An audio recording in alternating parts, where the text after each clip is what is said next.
Good morning students, welcome again to your science class. And students, 8th class, we are going to start a new chapter in science, which is your 9th chapter, reproduction in animals. जंतुओं में जनन, reproduction means जनन in animals.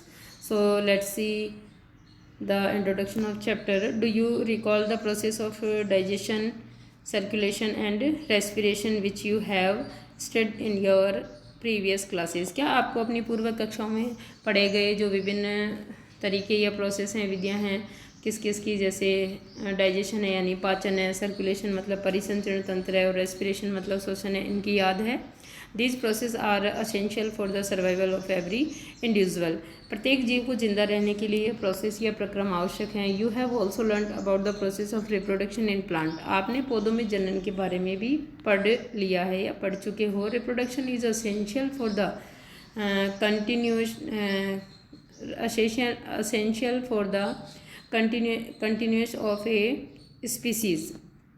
Continuous of A species का मतलब है कि जो reproduction या जनन है वो क्यों असेंशियल है किसी भी जीव की कंटिन्यूटी बनाए रखने के लिए या उत्तरजीविता या उसको इस धरती पर बनाए रखने के लिए, उसकी ताकि वो यहाँ पर रहे, है ना, कंटिन्यूएशन बना रहे उसका, स्पीसीज़ का, जाति की उत्तरजीविता बनी रहे. इफ़ ए ऑर्गेनिज्म और a creature not done the reproduction, then धीरे धीरे वो क्या हो जाएगा, इनविजिबल हो जाएगा.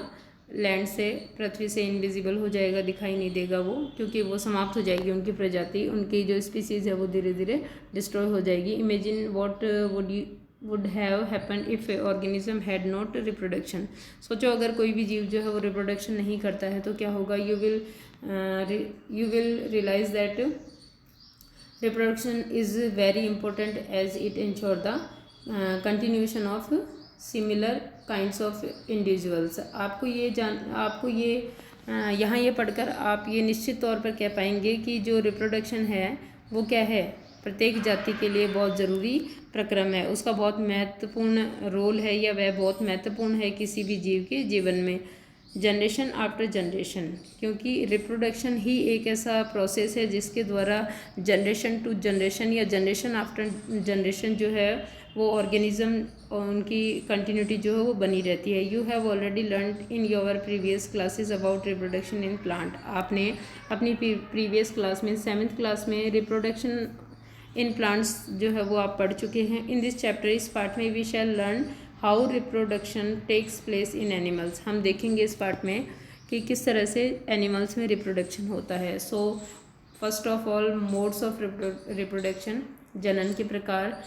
Students, we can classify the reproduction in 2 types, sexual reproduction और asexual reproduction. Have you seen the young ones of different animal. क्या आपने अलग अलग जीवों के बच्चों को देखा है? Try to name some of the young ones by completing table 9.1 shown in examples at serial number 1 to 5. क्या आप इनमें से कुछ के बच्चों का नाम लिख सकते हो, जैसा कि टेबल 9.1 के 1 में आपको दिखाया गया है, उदाहरण संख्या 1 और 5 में. ठीक है. You must have seen the young ones of various animals being born.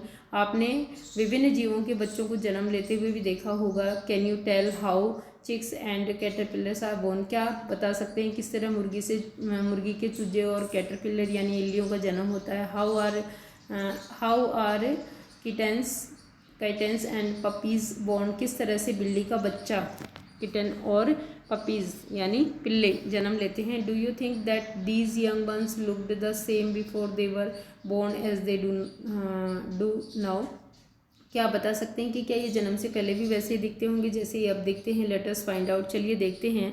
Figure देखिए, टेबल पॉइंट 9.1 देखिए. इसमें ह्यूमन बेबी को, यंग वन उनका बेबी है. कैट का क्या होगा, डॉग का क्या होगा, बटरफ्लाई का क्या होगा. ठीक है, बटरफ्लाई का क्या होगा, कैटरपिलर ही होगा.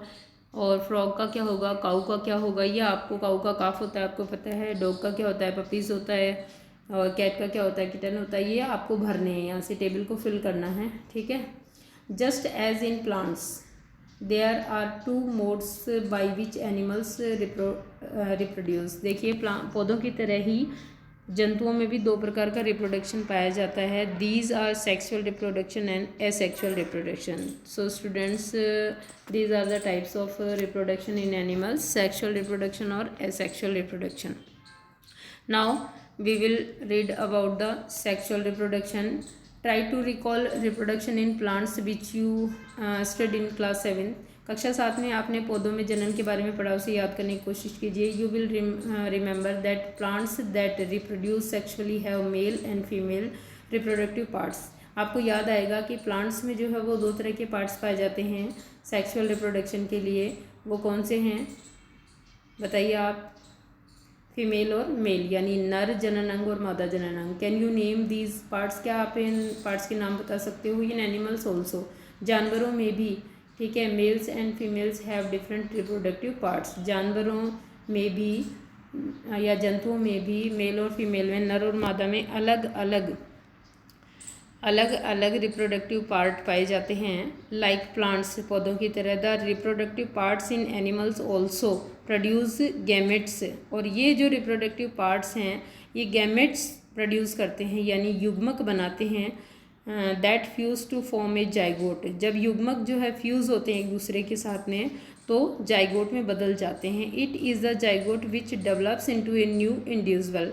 और यही जाइगोट आगे चल करके और डेवलप होकर यानी विकसित होकर नया जीव बनाता है. This type of reproduction beginning from the fusion of male and female gametes is called sexual reproduction. तो ये here is the definition of sexual reproduction कि this type of reproduction beginning from the fusion of a male and female gametes called sexual reproduction.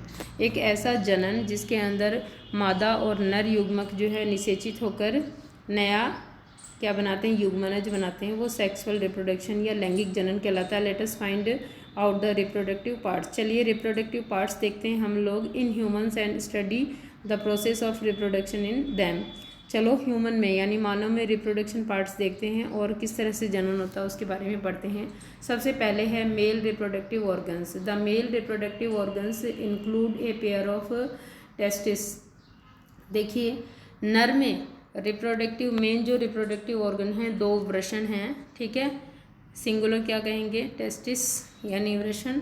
और यहाँ है वृषणों का जोड़ा, यानी जो मेल रिप्रोडक्टिव पार्ट होते हैं उसमें दो मेन पार्ट क्या होते हैं? वृषण होते हैं. 2 स्पर्म डक्ट, दो जो है वो शुक्रवाहिनियाँ होती है, एंड ए पेनिस, और एक लिंग होता है. फिगर 9.1 में we will see the testis produce the male gametes called sperms. Testis में जो है वो मेल युग्मक बनते हैं या नर युग्मक बनते हैं जिनको स्पर्म्स या शुक्राणु कहते हैं.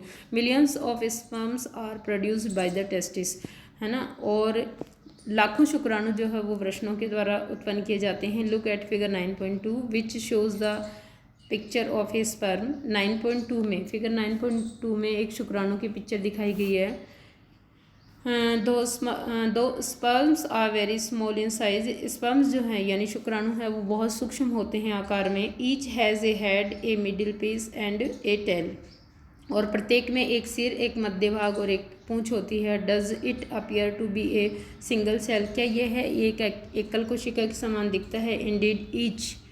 देखिए this is the male reproductive system, male reproductive organ in humans. और you will draw the diagram of male reproductive system in your notebook today. Now this is the diagram of a sperm. Sperm is a single cell with all the usual cell components. देखिए sperm जो है वो एक एकल cell है, ये single cell है और इसके अंदर कोशिका के सभी घटक पाए जाते हैं. व्हाट सेज द पहेली?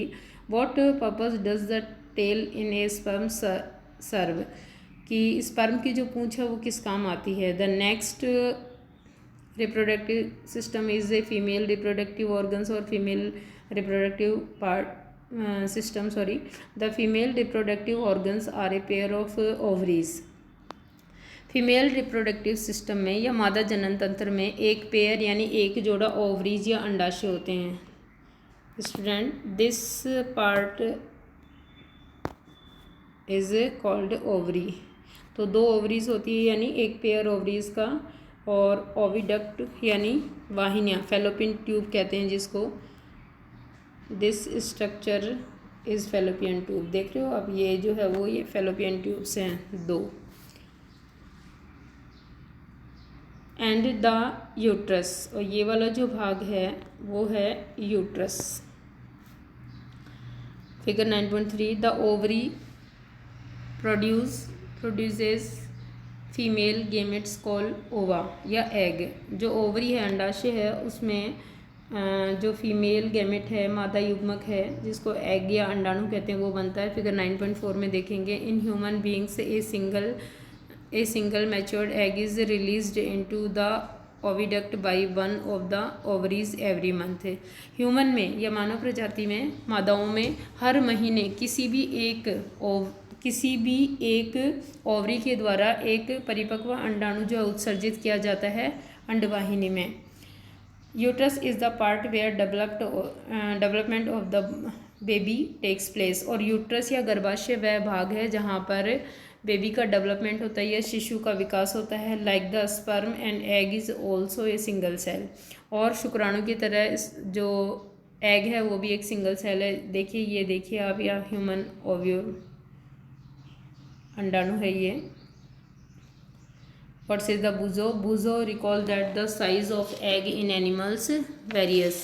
buzo को याद आया कि अलग अलग जानवरों के जो एग्स की साइज़ है वो अलग अलग होती है। The egg may be very small as in human, जैसे कि ह्यूमन में एग जो बहुत छोटा होता है। Much larger as in hens, और मुर्गी का अंडा उनसे बड़ा होता है। Ostrich egg is the largest, जबकि शतुरमुर्ग का अंडा सबसे बड़ी एकल कोशिका होती है। So students you will draw the diagram of male and female reproductive system and human ovum and sperm।